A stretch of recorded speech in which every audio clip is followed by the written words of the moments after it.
The Rolex Fastnet yacht race, 605 miles long and a real offshore challenge. It starts in Cowes, Isle of Wight, goes down the Solent out into the Channel, past the major headlands to Land's End, and then northwest across the Irish Sea to the Fastnet Rock. Round a spacer buoy, Pantanius, and then back to the Isles of Scilly, past the Lizard and on to the finish at Plymouth. This is the Fastnet story of Ambersail, a Volvo 60, and the first ever Lithuanian participant in the race. Fastnet, Fastnet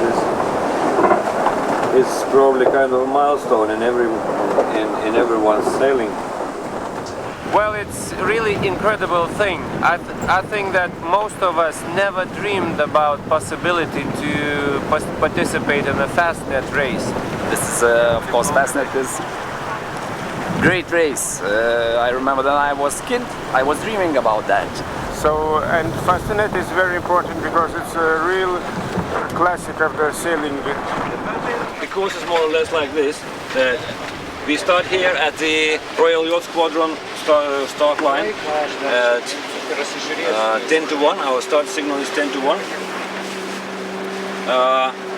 According to present forecast, we will have a beat for at least 24 hours. So we're looking into getting to Land's End by hopefully tomorrow morning, and we are aiming to get to the Rock on Tuesday morning.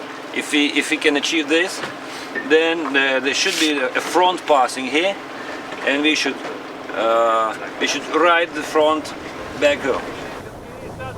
And so out to join the other 18 boats in Ambersail's class, who are jockeying for position pre-start. There are actually a total of around 350 yachts in the race, but they start in a number of separate smaller groups or classes. Ambersail is in Class 0.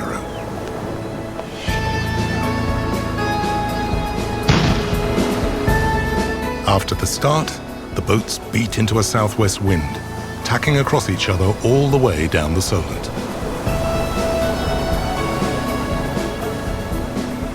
Suddenly, the rope fastening to the tack of the jib breaks, but is quickly refastened to a spare. Well, the start was almost perfect, I would say. This guy is pretty famous of, doing the best starts of the race. Another yacht crosses us on starboard. It has right of way, but we pass safely behind her stern.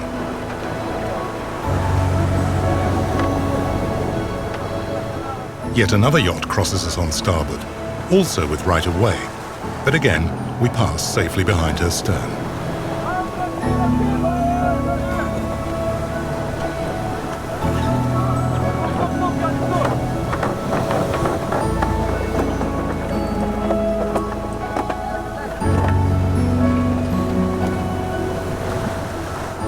The jib tack fastening breaks again. Valuable time is lost while the sail is lowered. Competitor boats overtake us while we repair the fastening and rehoist the sail. We pass the Needles at the western end of the Solent as we tack out into the channel towards the first tidal challenge, Portland Bill.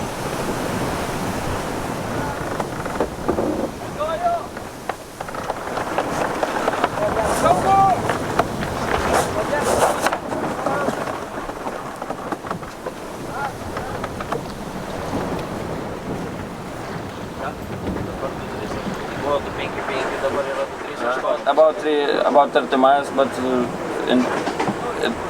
will be in 4 hours in Portland. So we must go out from Portland because will be the tide, the current against us. So the wind changed again, 20 degrees to left. So we come to Portland Bill and we tack because we are expecting the wind shift. Wind lift, and hope it will be the leg about 30 miles on starboard.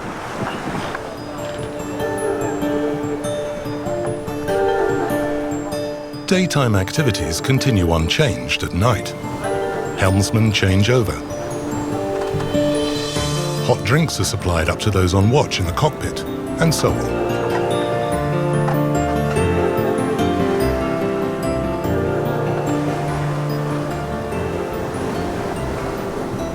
Basically, we just passed the longitude of Lizard and heading towards Land's End. We are almost laying Land's End.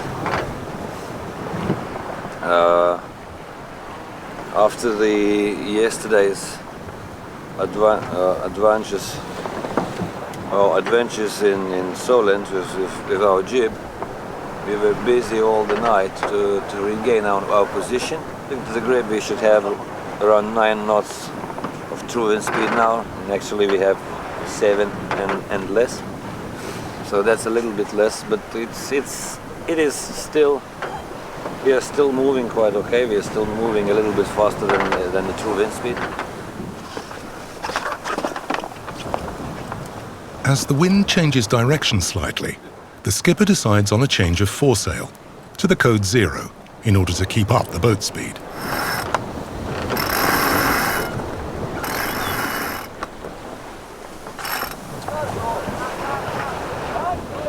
This is 11:50 of 15th of August 2011. We are just about to pass Land's End, and that's 23 hours from the start of 2011 Fastnet.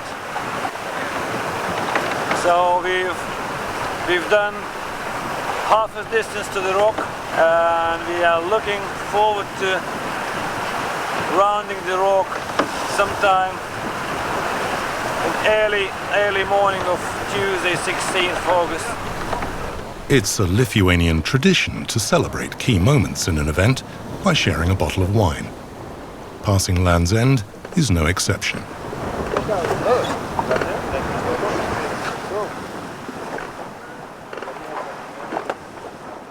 Leaving the Seven Stones Lighthouse at Land's End and on into the Irish Sea, reducing sail in preparation for the 30-knot forecast winds, which duly came that night.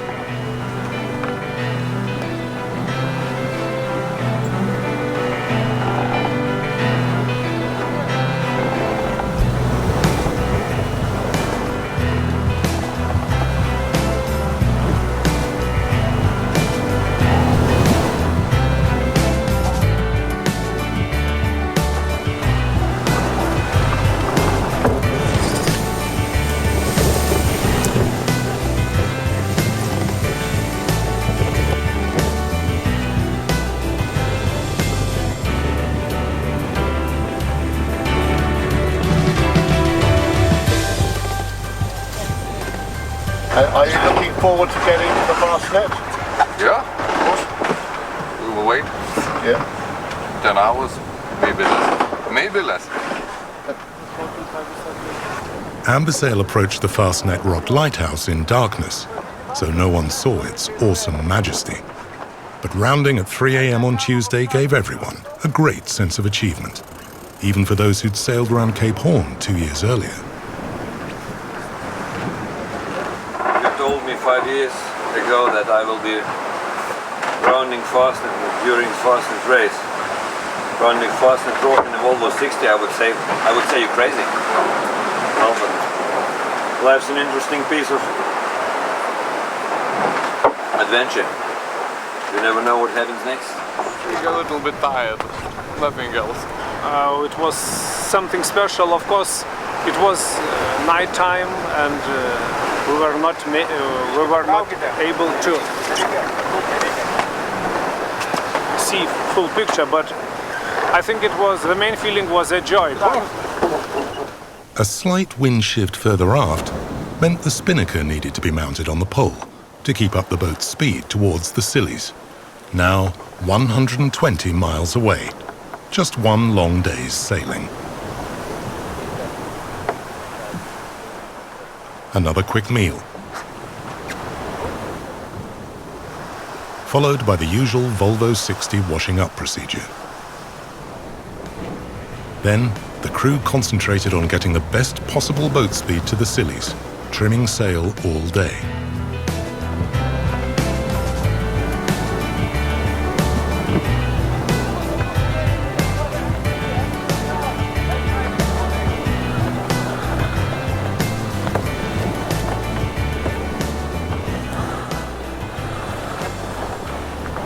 We were running pretty nicely from Fastnet Rock, and by approaching Scillies, 5 to 6 miles from Bishop's Rock, the wind has, so to say, crapped out, and we are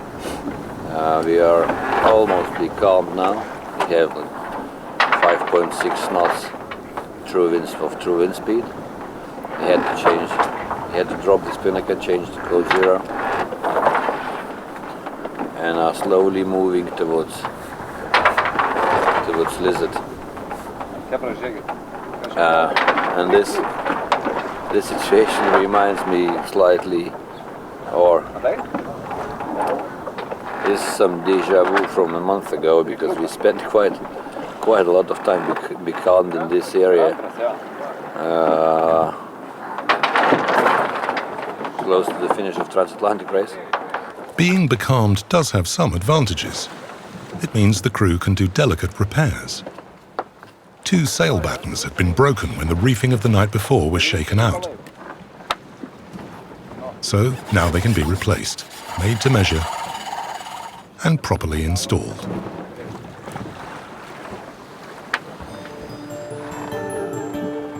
Whilst becalmed, the crew had no idea that their close competitors, who were out of sight and out of range of the instruments on board, were also going nowhere.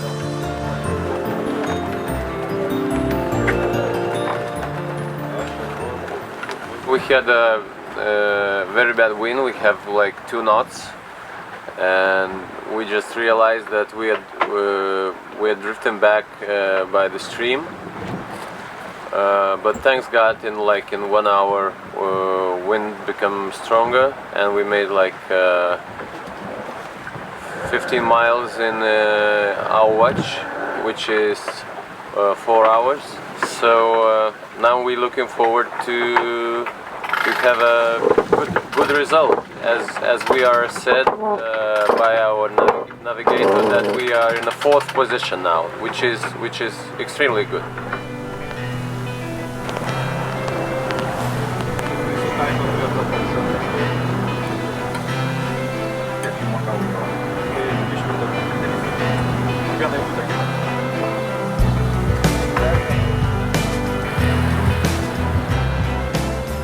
Finally, around 5 p.m. on Wednesday afternoon, the lighthouse on the Plymouth breakwater appears that marks the finish line.